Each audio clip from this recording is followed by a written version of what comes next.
네, 오늘부터 사도행전을 강의하도록 하겠습니다. 사도행전을 선택한 이유는 건강한 교회를 세워감에 있어서 우리가 많은 교훈을 받을 수 있기 때문에 그렇습니다.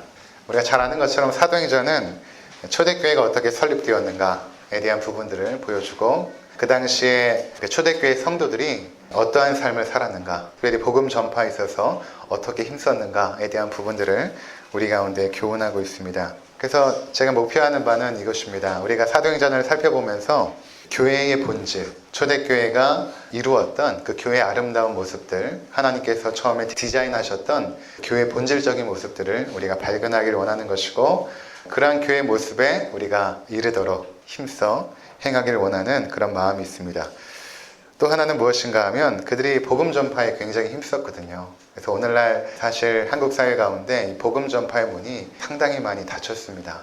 이전과는 다르게 상당히 어려운 지경 가운데 있는데, 우리가 여기에 위축되지 않고 복음의 열정을 가지고 우리가 죽는 순간까지 하나님 나라의 복음을 증거해야겠다라는 그 사명감, 그 열정, 그것을 회복하기 위하여서 사도행전을 결정하게 되었습니다. 먼저 오늘 1절부터 3절까지 살펴보면서 이 말씀을 통해서 하나님께서 우리 가운데 주고자 하시는 메시지를 함께 나누기를 원합니다. 먼저 1절을 보시면 이렇게 시작이 되어지죠. 데오빌로여, 이렇게 말합니다. 그러니까 지금 이 사도행전은 데오빌로에게 전해진 책인 것입니다. 데오빌로가 누구일까? 우리 조금 후에 이제 살펴보게 되겠고요. 여기 보니까 데오빌로, 내가 먼저 쓴 글에는 이렇게 말하고 있죠. 여기서 내가가 누구일까요? 내가 먼저 쓴 글에는 이렇게 말합니다. 사도행전은 누가 썼을까요? 내가라는 이 인물은 바로 누가를 말합니다. 누가가 먼저 쓴 글. 그러면 누가가 먼저 쓴 글이 무엇일까요? 누가복음이겠죠. 그렇죠? 그러니까 지금 누가라는 이 인물은 우리가 잘 알지 않습니까? 누가는 예수님의 제자였죠. 그리고 의사였습니다. 나중에 바울이 복음을 증거하는데 동역했던 그런 탁월한 복음 전도자였습니다. 이 누가가 데오빌로라는 사람에게 이 글을 지금 헌정하고 있는 것입니다. 그러면 누가복음 1장을 잠깐 보고 돌아오도록 하겠습니다. 누가복음 1장 1절부터 4절까지, 우리 중에 이루어진 사실에 대하여 처음부터 목격자와 말씀에 일꾼된 자들이 전하여 준 그대로 내력을 저술하려고 붓을 든 사람이 많은지라, 그 모든 일을 근원부터 자세히 미루어 살핀 나도 데오빌로 각하에게 차례대로 써 보내는 것이 좋은 줄 알았노니, 이는 각하가 알고 있는 바를 더 확실하게 하려 함이로다. 아멘. 누가복음을 시작하면서 누가가 이렇게 말하죠. 우리 중에 이루어진 사실에 대하여. 지금 누가는 어떤 사실을 지금 기록하고 있는 것입니다. 지어낸 이야기가 아니라 역사적인 사실을 바탕을 두고 뭔가 글을 쓰고 있다. 2절에 처음부터 목격자와 말씀에 일꾼된 자들이, 실제로 목격한 사람들, 증인들, 그들이 그 사실을 기록하려고 많이 글을 썼다라는 것입니다. 그 중에 마태복음도 있고 마가복음도 있지 않습니까? 요한복음도 있고. 그렇게 그 당시에 예수님의 죽으심과 부활의 사건을 쓴 많은 사람들이 있었습니다. 근데 3절에 보니까 그 모든 일을 근원부터 자세히 미루어 살핀 나도, 누가도 그것을 근원부터, 처음부터 자세히 살핍니다. 누가처럼 자세히 살핀 사람이 없습니다. 그러니까 누가가 쓴 두 권의 책이 누가복음과 사도행전인데, 책은 두 권이지만 신약성경 27권 가운데 분량이 3분의 1에 해당합니다. 굉장히 두꺼운 책을 쓴 것이죠. 그러니까 그만큼 아주 세밀하게 그 당시에 일어났던 사건들, 역사적 사건들을 추적하여서 글을 남기는 것이죠. 그래서 데오빌로 각하에게 차례로 써 보내는 것이 좋은 줄 알았노니, 이는 각하가 알고 있는 바를 더 확실하게 하게 하려 함이로다. 이렇게 말합니다. 그러니까 데오빌로라는 사람은 각하라는 표현을 통해서 그 당시에 로마의 고위 정부 관료라는 사실을 우리가 알게 되죠.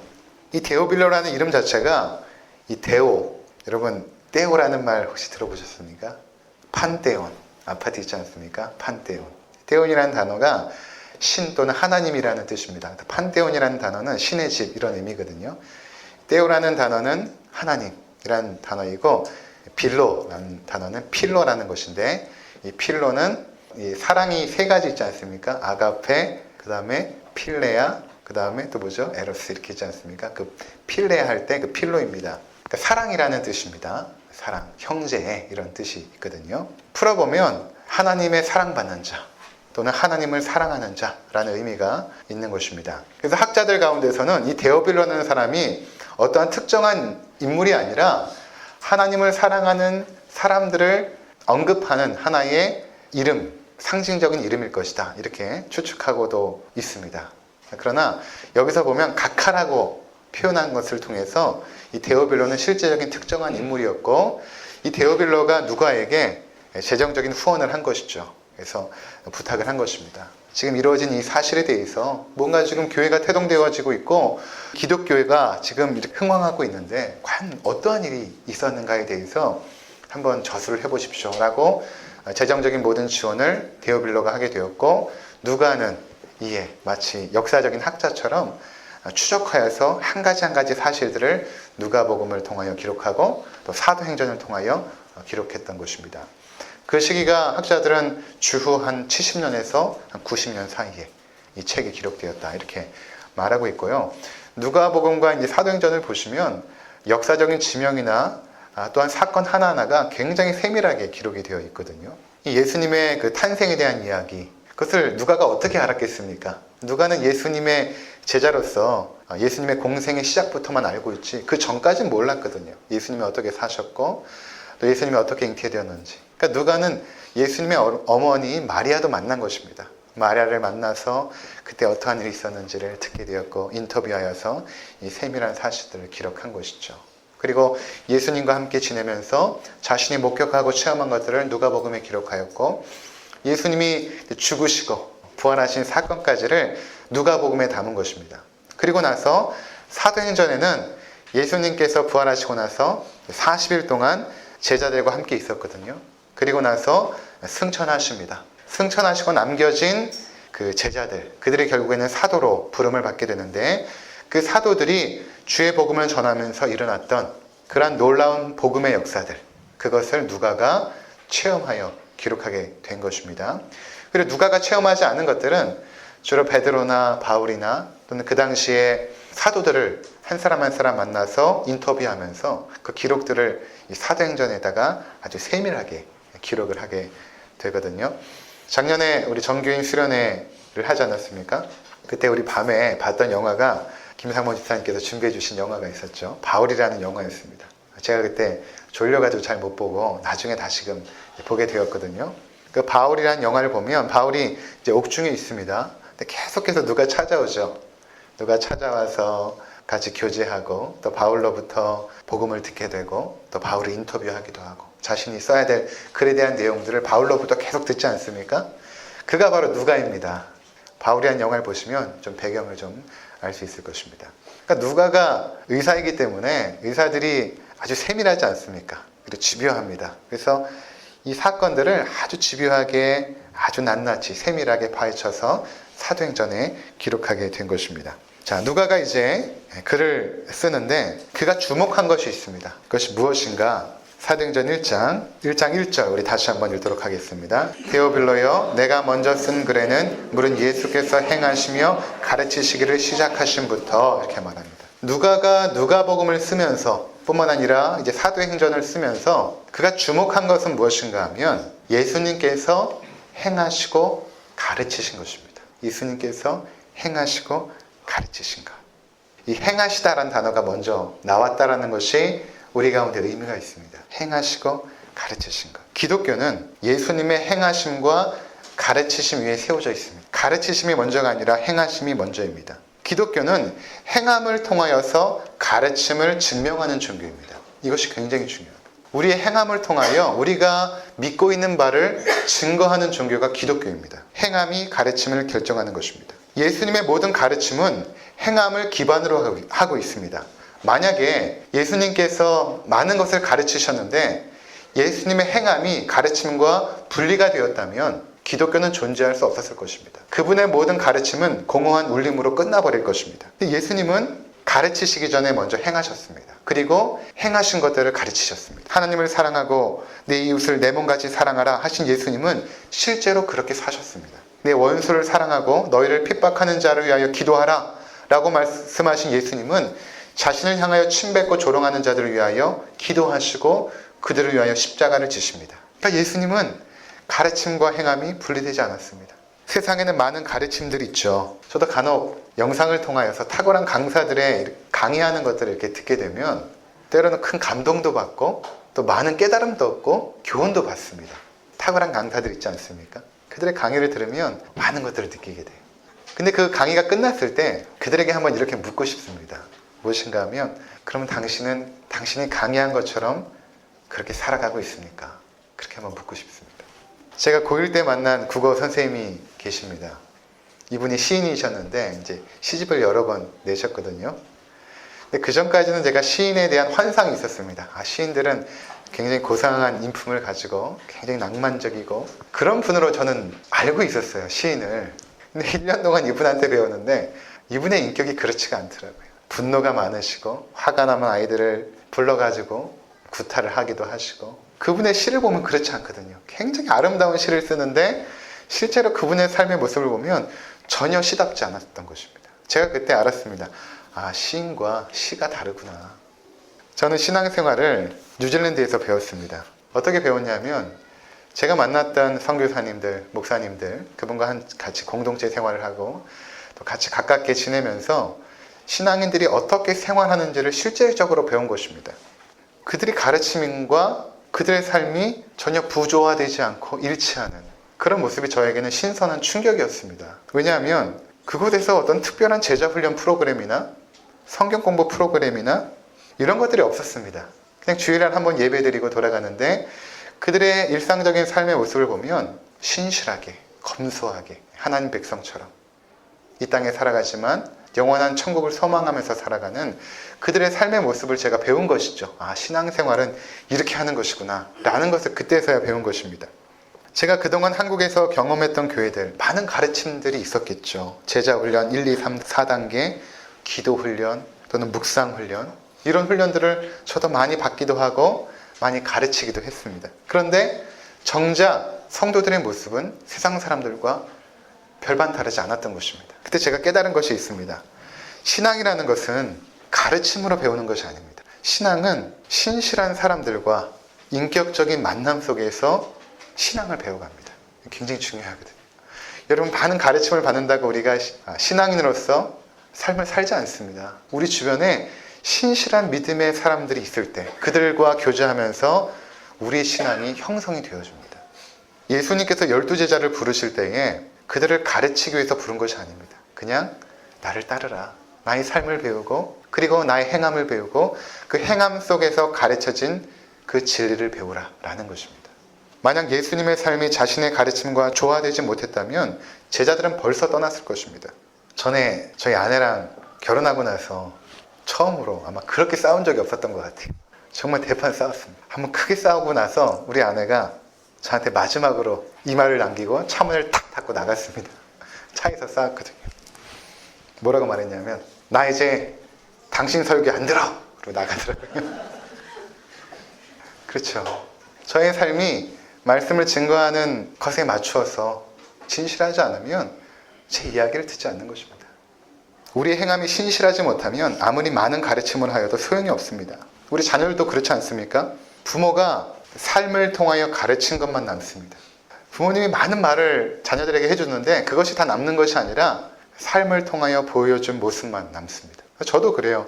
어려운 순간에 부모님들을 떠올리게 되면 그때 가르쳐 주셨던 가르침을 기억하는 것이 아니라 그때 우리 부모님들이 어떻게 행동하셨을까? 그때 참 힘들고 어려울 때 그때 어떻게 하셨을까? 그때 새벽에 교회 가서 기도하셨지. 힘들 때 오히려 더 하나님을 붙잡으셨지. 이러한 모습들을 기억하여 저도 그러한 삶으로 나가게 되는 것이죠. 우리가 주목하는 것이 바로 이것입니다. 예수님께서 어떻게 행하셨는가? 우리는 행하기 위하여 가르침을 받습니다. 배움의 목적은 행하는 것입니다. 영어를 우리가 왜 배우고 자녀들에게 왜 영어를 강조합니까? 배움 자체가 목적이 아닙니다. 영어를 배워서 영어로 된 글을 읽고 대화를 하고 영어를 쓰고 하기 위해서 영어를 배우는 것이지, 그렇지 않는다면 그것은 아무런 소용이 없는 것입니다. 우리가 수영을 왜 배웁니까? 강과 바다에서 수영을 하기 위해서 배우는 것입니다. 스키를 열심히 배웠는데 산에 올라가서 시원하게 스키를 타지 않는다면 그 배운 것이 무슨 소용이 있겠습니까? 기독교의 모든 가르침은 그 목적이 결국에는 행하는 것입니다. 지적 깨달음이나 감동에서 멈추는 것이 아니라 실제로 행동할 때 의미가 있는 것입니다. 그래서 야고보서 2장 17절에는 이렇게 말합니다. 이와 같이 행함이 없는 믿음은 그 자체가 죽은 것이라. 제가 어저께 이 행함이라는 단어를 분석을 해봤어요. 이번에 새롭게 좋은 성경 연구 프로그램을 교회에서 구입을 했는데 정말 탁월하더라고요. 행함이라는 단어를 딱 치니까 그래프로 분석이 쫙 나와요. 그 의미군에 대해서. 행동한다라는 의미보다 이 행함이라는 단어가 페리파테오라고 말하는데 어떤 의미가 더 강하냐면 걷다라는 의미가 더 강합니다. 페리파테오, 행함이라는 단어에 걷다라는 의미가 조금 더 행하다라는 의미보다 더 강조되어 있습니다. 그러면서 떠오른 말씀이 있습니다. 창세기 5장에 보면 이 아담의 계보를 쭉 나열하다가 그 중에 아주 눈에 띄는 한 인물이 나옵니다. 그가 누구냐면 에녹입니다. 에녹은 죽음을 보지 않고 하나님 나라에 간 그런 분이었죠. 그 에녹을 소개할 때 이렇게 소개합니다. 에녹이 하나님과 동행했다. 에녹이 하나님과 동행했다. 하나님과 함께 걸었다. 뿐만 아니라 노아에 대해서 말씀을 하면서 노아는 우리가 잘 알지 않습니까? 창세기 6장 9절에 이렇게 표현합니다. 노아는 의인이요 당대의 완전한 자라 그가 하나님과 동행하였으며 이렇게 말합니다. 동행하였으며. 동행은 함께 걷다. 영어로 walk with입니다. 함께 걸어가는 것. 하나님과 함께 걸어가는 것. 그러니까 신앙으로 행한다라는 것은, 행함이라는 것은 결국 함께 걷는 것인데 누구와 함께 걷는 것이냐면 하나님과 함께 걸어가는 삶. 그것이 신앙생활인 것입니다. 하나님과 함께 걸어가는 삶. 행함이라는 것은 특별한 것이 아닙니다. 그냥 일상적인 것입니다. 일상의 삶 속에서 하나님과 함께 늘 동행하는 것, 그것이 바로 신앙생활인 것입니다. 그래서 여러분, 세상은 교회를 향하여서 그들의 가르침에 관심을 갖지 않습니다. 도대체 성도들은 어떻게 행하는가? 저분이 그리스도인이라고 하는데 과연 어떻게 행하는가를 주목하죠. 누가 더 그것을 먼저 주목한 것입니다. 저들이 우리와 같이 자기 유익을 따라 살지 않는데 저렇게 행동하는 이유가 과연 무엇일까? 그것에 관심을 갖는 것입니다. 이번에 엄집사님 가족이 장례를 잘 치렀죠. 그 영정사진 옆에 이렇게 보니까 꽃장식을 아주 소박하게 하셨더라고요. 엄집사님의 사회적 지위와는 걸맞지 않게. 그리고 모든 장례식 가운데 보니까 모든 것들이 아주 소박하게 이루어졌습니다. 이런 어떤 결단들 또는 결정들, 이런 모습 하나하나가, 그런 행함 하나하나가 우리가 믿고 있는 바를 보여주는 것입니다. 그래, 과연 무엇을 믿고 있는가를 보여주는 것입니다. 그러니까 신앙생활은 대단한 것을 하는 것이 아닙니다. 여러분들이 단기 선교를 가는 것도 중요하겠지만 꼭 안 가셔도 괜찮습니다. 뭔가 많은 물질을 통하여 구제도 하고 싶고 뭔가 하나님 앞에 엄청난 충성들을 하고 싶지만 그렇지 않아도 괜찮습니다. 성경에서 말하는 신앙생활은 믿음의 사람들의 행동은 그냥 하나님과 함께 걸어가는 것입니다. 매일의 삶 속에서 동행하면서 걸어가는 것. 그것이 행함, 신앙생활이라는 것입니다. 기독교 윤리 실천 운동이 지난 1월 1일부터 11일까지 전국의 19세 이상 성인 남녀 1000명을 설문조사한 결과를 엊그저께 발표를 했습니다. 한국교회 전반에 대한 신뢰조사입니다. 한국교회를 얼마만큼 신뢰하는가를 이제 조사를 한 것입니다. 최근의 조사죠. 그저께 발표된 것이니까. 여러분, 한국 사회가 한국교회를 신뢰한다라고 말한 퍼센테이지가 과연 몇 퍼센트 같습니까? 신뢰한다. 31.8%가 나왔습니다. 반면 신뢰하지 않는다라는 답변은 몇 프로 나왔을까요? 2배입니다. 63.9%. 한국 사람들이 신뢰하지 않는다. 전반적으로 신뢰하지 않는다는 것입니다. 30대와 40대에서는 신뢰하지 않는다가 74%. 그러니까 젊은 층들은 한국 교회를 신뢰하지 않는다는 것입니다. 74%니까. 왜 한국 교회가 이렇게 추락이 되었을까? 가르침은 많았지만 실제적으로 행함이 없었던 것입니다. 많은 말들을 했지만 네가 그럼 그렇게 한번 살아봐. 그렇게 살지 않는 것입니다. 세상 사람들과 똑같은 것을 추구하고 똑같은 삶의 방식으로 살아가니 그들은 뭔가 기독교에 대해서 기대를 하고 있는데 너희들은 우리와 달라야 되지 않느냐 라는 기대를 갖고 있는데 다르지가 않는 것입니다. 그런 실망한 것이죠. 이 실망에는 기대감이 포함되어져 있는 것입니다. 그래도 기대하니까 실망한 것이죠. 사도행전 2장 44절에서 47절 잠깐 우리 보도록 하겠습니다. 믿는 사람이 다 함께 있어 모든 물건을 서로 통용하고 또 재산과 소유를 팔아 각 사람의 필요를 따라 나눠주며 날마다 마음을 같이하여 성전에 모이기를 힘쓰고 집에서 떡을 떼며 기쁨과 순전한 마음으로 음식을 먹고 하나님을 찬미하며 또 온 백성에게 친송을 받으니 주께서 구원받는 사람을 날마다 더하게 하시니라. 아멘. 여기서 47절에 온 백성에게 칭송을 받았다는 것은 하나님을 믿는 사람들이 아니라 그냥 세상 사람들을 말하는 것입니다. 세상 사람들이 그 당시에 성도들을 향하여 칭송을 했다는 것입니다. 왜 그랬는가? 44절부터 나와 있죠. 믿는 사람들이 함께 있어 물건을 통용하고 서로의 부족함들을 서로 채웠다는 것입니다. 공동체 가운데 가난한 자들이 없도록 조금 더 물질이 있는 사람들은 그들을 위하여 물질을 내어서 그들을 도왔다는 것이죠. 믿음의 공동체가 서로 돕는 것을 세상 사람들이 보았던 것입니다. 또 45절에 재산과 소유를 팔아서 각 사람의 필요를 따라 나눠주고 그들은 세상의 가난한 자들을 위하여 또한 구제했던 것입니다. 그리고 함께 모여서 기쁨의 교제를 나누고 하나님을 예배하고 경배하는 이 모습 속에서 세상 사람들이 굉장한 도전을 받은 것이죠. 아, 저들은 다르구나. 우린 다 우리의 유익과 욕망을 따라 살고 있는데 저들은 자신의 것들을 들여서 공동체의 유익을 위하여 서로 나누는구나. 또 세상에 어렵고 힘든 사람들을 또 도와주는구나. 그러니까 그 결과 주께서 구원받는 사람을 날마다 더하게 하셨던 것입니다. 그들의 행함이 결국 복음의 힘을 실어준 것입니다. 여러분, 기독교는 말로 전도하는 것이 아닙니다. 삶으로 보여주어야 됩니다. 우리의 기도와 예배와 배움이 일상적인 삶의 신실함과 거룩함으로 드러나지 않는다면 우리의 신앙은 공허한 것이 되고 맙니다. 요한일서 3장 18절에 이렇게 말합니다. 사랑하는 자들아, 우리가 말과 혀로만 사랑하지 말고 행함과 진실함으로 하자. 말로 아무리 사랑한다라고 하는 것이 무슨 의미가 있겠습니까? 행함과 진실함이 빠지면 사랑이 아닙니다.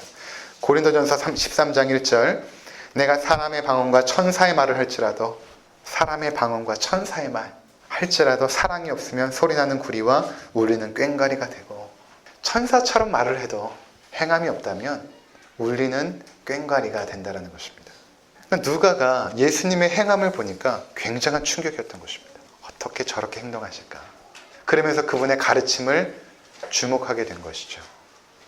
그래서 두 번째로 누가는 예수님의 가르침에 주목합니다. 무엇을 가르쳤을까? 과연 예수님은 우리에게 무엇을 말씀하실까를 주목한 것입니다. 그랬더니 그 핵심이 바로 이것입니다. 사도행전 1장 3절입니다. 그가 고난받으신 후에 또한 그들에게 확실한 많은 증거로 친히 살아계심을 나타내사 40일 동안 그들에게 보이시며 하나님 나라의 일을 말씀하시니라. 예수님께서 가르치신 그 메시지는 그 주제가 하나님 나라였습니다. 예수님께서는 공생애를 처음 시작하시면서 첫 선포가 무엇이었냐면 회개하라, 천국이 가까이 왔느니라. 천국은 하나님 나라죠. 회개하라, 하나님 나라가 가까이 왔다. 그리고 사역을 시작하시면서도 예수님의 모든 메시지의 핵심은 하나님 나라였습니다. 마태복음 5장부터 7장까지 이어지는 그 산상순, 어떻게 시작합니까? 먼저 팔복이 시작되죠. 심령이 가난한 자는 복이 있나니 천국이 저희 것이며, 천국에 대한 이야기를 하십니다. 그리고 산상순의 6장에 가면 주기도문이 나오지 않습니까? 예수님께서 기도를 가르쳐 주시면서도 나라가 임하게 달라고 기도하라. 나라가 임하시오며 기도하라. 그리고 마지막에는 너희는 먼저 그의 나라와 그의 의를 구하라. 하나님 나라에 대해서 계속 말씀하십니다. 그리고 마태복음 13장에 가면 예수님께서 7가지의 비유를 드시는데 그 비유가 다 하나님 나라에 대한 비유입니다. 씨의 비유, 가라지의 비유, 그물의 비유, 이런 7가지의 비유가 말씀하고자 하는 내용은 하나님 나라입니다. 그러면 예수님만 하나님 나라에 대하여 가르치셨을까? 그렇지 않습니다. 사도들은 어떠했을까요? 사도행전 8장 12절에 보니까 빌립이 하나님 나라와 민 예수 그리스도의 이름에 관하여 전도함을 그들이 믿고 남녀가 다 세례를 받으니, 빌립이라는 사도도, 이 전도자도 무엇을 증거했는가? 하나님 나라와 하나님 나라를 증거한 것입니다. 바울은 어떠했을까요? 사도행전 19장 8절에 보니까 바울이 회당에 들어가 석 달 동안 담대히 하나님 나라에 관하여 강론하며 권면하되, 바울이 에베소에서 계속 성도들을 가르쳤던 내용도 하나님 나라에 대해서 가르친 것입니다. 그리고 사도행전은 이렇게 마치고 있습니다. 사도행전 28장 30절에서 31절, 바울이 온 이태를 자기 셋짐에 머물면서 자기에게 오는 사람을 다 영접하고 하나님 나라를 전파하며 주 예수 그리스도에 관한 모든 것을 담대하게 거침없이 가르치더라. 이렇게 말합니다. 하나님 나라를 가르친 것입니다. 그러니까 기독교의 가르침의 핵심이 무엇인가? 예수님께서도 가르치셨고 사도들도 가르쳤던 그 핵심이 무엇인가? 그것은 바로 하나님 나라라는 것입니다. 이 하나님 나라는 제가 아주 자주 말씀드린 것 같아요. 하나님 나라. 하나님 나라는 장소적인 의미가 아니다. 우리가 보통 생각하면 죽어서 가는 어떠한 천국의 화려함, 황금길이 있고 금면류관을 쓰고 집이 황금으로 이루어져 있고 이런 것처럼 생각하지만 성경은 천국을 그렇게 표현하지 않습니다. 하나님 나라라는 것은 하나님이 통치하시는 나라를 의미합니다. 하나님의 절대적인 주권 가운데 통치하시는 하나님의 나라. 그러니까 이것이 결국엔 행함과 연결이 되어지는 것이죠. 하나님과 동행하는 것이 신앙생활인데 동행하면서 그분의 늘 통치와 그분의 말씀을 듣고 그분께 순종하고 경배하면서 살아가는 그 삶. 하나님의 주권. 나의 주권이 세상에 펼쳐지는 것이 아니라 나는 오직 하나님의 백성으로서 하나님의 주권을 인정하며 그 안에서 살아가는 삶. 이것이 하나님 나라의 삶인 것입니다. 천국은 죽어서 가는 것이 아니라 이 땅에서 예수 그리스도를 믿게 되면 하나님 나라의 시민이 되어집니다. 그래서 하나님 나라의 삶을 살게 되죠. 여기서부터 살게 됩니다. 여기서부터 하나님 나라의 축복들을 누리게 되죠. 성경은 하나님 나라를 말씀할 때 기쁨의 잔치가 이루어지는 것으로 자주 표현합니다. 잔치, 천국의 잔치. 기쁨 아닙니까? 희락, 평강. 그 모든 것들을 이곳에서부터 우리가 누리게 되는데 누구를 통하여 누리는가? 예수 그리스도로 말미암아 누리게 되는 것입니다. 하나님 나라의 모든 축복은 예수 그리스도를 통하여 우리에게 옵니다. 그분을 믿음으로 하나님 나라의 시민이 되어지고 그 나라의 삶을 이 땅에서부터 살아가게 되는 것이죠. 그래서 여러분, 하나님 나라의 삶을 시작하는 것은 가능하면 빠를수록 좋습니다. 무슨 의미인가 하면 여러분들이 예수 그리스도를 믿어 하나님 나라의 시민이 되었지만 여전히 나의 주권, 내가 내 삶의 주인 노릇을 할 때는 우리 삶 가운데 평강과 기쁨은 없습니다. 그 안에는 욕심과 이기심만이 가득하죠. 그런데 나의 삶을 온전히 하나님께 드리고 그분과 동행하면서 하나님의 주권에 온전히 순종하는 삶을 결단하며 살아가게 되면 그때부터 우리 삶 가운데 하늘의 기쁨과 평강이 임하기 시작합니다. 하나님이 주시는 그 놀라운 축복들이 우리 삶 가운데 펼쳐지기 시작합니다. 그 하나님 나라의 삶을 살게 되면 세상의 것들이 보이지가 않아요. 세상의 부함이나 세상의 명예나 이런 세상의 아름다운 것들, 그것들이 우리 눈에 바울이 말한 것처럼 배설물처럼 여겨집니다. 쓰레기처럼 여겨져요. 이 배설물이 똥이라는 단어이거든요. 바울이 그것을 깨달은 것입니다. 하나님 나라의 삶을 살다 보니까 내가 그동안 추구했던 모든 물질과 모든 명예와 그 모든 세상의 쾌락들이 정말 쓰레기와 같은 것이었구나 라는 사실을 깨닫게 됩니다. 우리 이 땅에서부터 그 하나님 나라를 살다가 결국 하나님 나라에 가는 것입니다. 제가 이런 비유 전에 한번 드린 적 있죠. 우리는 맛본 것을 먹고 싶어 합니다. 한번 먹어봤던 것을 먹고 싶어 하죠. 그렇지 않습니까? 전혀 먹어보지 않은 것에 대해서는 그냥 호기심이죠. 막연한 호기심. 어떤 맛일까? 제가 제일 좋아하는 과일이 무엇인가 하면 이 두리안이거든요. 굉장히 냄새가 고약합니다.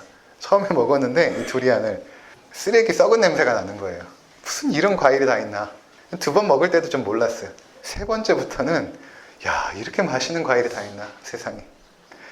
근데 여러분, 제가 이렇게 이야기를 드렸을 때 두리안을 먹어보신 분들은 그거 정말 먹어보고 싶다 생각되겠지만 전혀 먹어보지 않으신 분들은 그냥 호기심일 것입니다. 무슨 말씀을 드리냐 하면 우리가 이 땅에서 이미 임한 그 하나님 나라, 그 천국의 삶을 이 땅에서 맛본 사람들은 천국을 소망하게 되어 있습니다. 이 땅에서 내가 그리스도 때문에 누렸던 그 천국의 기쁨과 그 평안과 그 행복의 그 충만함을 이 땅에서 맛본 사람들은 그 완전한 천국의 그 아름다움을 소망하며 살게 되어 있습니다. 그러니까 이 땅이 그냥 우리에게는 그냥 거쳐가는 곳. 우리 집이 영원한 천국이 있으니까. 근데 이 땅에서부터 여러분들이 천국을 맛보지 못하면 하나님 나라의 그 주권 안에서 그분께 순종하는 삶 속에서 그 기쁨과 평강을 여러분들이 맛보지 못하면 그냥 천국은 막연할 뿐입니다. 그냥 막연한 것. 그러니까 소망하지 않습니다. 그런데 천국을 맛본 사람들은 소망합니다. 그래서 빨리 가고 싶습니다. 주님이 빨리 오셨으면. 제가 좋아하는 천상병 시인의 귀천이라는 시를 소개하도록 하겠습니다. 귀천, 이분이 서울대를 나오신 분이신데 굉장히 순수했던 분이십니다. 그런데 그 당시에 좀 바보 취급도 당하고 전혀 세상 사람들과 다르게 살아가니까 그랬던 분이신데 신실한 믿음의 사람입니다. 천상병 시인이 이런 귀천이라는 시를 아름답게 썼습니다. 나 하늘로 돌아가리라. 새벽비와 닿으면 쓰러지는 이슬 더불어 손에 손을 잡고 나 하늘로 돌아가리라. 노을빛 함께 단둘이서 기슭에서 놀다가 구름 손짓하면은 나 하늘로 돌아가리라. 아름다운 이 세상 소풍 끝내는 날 가서 아름다웠다라고 말하리라. 멋지지 않습니까? 아름다운 이 세상 소풍 끝내는 날. 우리가 이 땅에서의 삶이 소풍이죠.